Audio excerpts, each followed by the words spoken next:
Il finissait chaque marathon en souffrance à partir du 25e. Voilà comment on a tout changé. Christophe avait un schéma qui se répétait à chaque marathon. Les 25 premiers kilomètres, ça tient. Et puis, tout d'un coup, les douleurs arrivent, le corps lâche et il est obligé de ralentir. Résultat à l'arrivée, 4h30, à chaque fois. Comme un plafond de verre qui n'arrivait pas à briser. 2 échecs sur marathon. Donc, je l'avais fait en 4h30, mais en fait, j'avais fini en marchant. Même les 100 derniers mètres, je pouvais pas, enfin, tellement que j'avais mal. Quand on a commencé à travailler ensemble, la première chose qu'on a faite, c'est déjà de repartir de zéro sur la charge. Pas pour faire moins, mais pour construire mieux. Un gros travail foncier d'abord, beaucoup de kilomètres à basse intensité pour solidifier la base aérobie. Puis on a introduit le travail de la VMA, le travail en côte et le travail au seuil.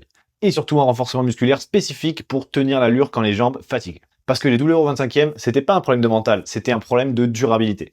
Son corps n'était tout simplement pas construit pour tenir les 42 km à cette allure.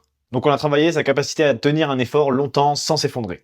Résultat, 6 mois plus tard, Christophe court son marathon en 3h55 avec un rythme constant du début à la fin et surtout sans la moindre douleur. J'ai pris beaucoup de plaisir pendant les 42 kilomètres et j'ai pas souffert, quoi. J'étais bien préparé. Bravo, merci.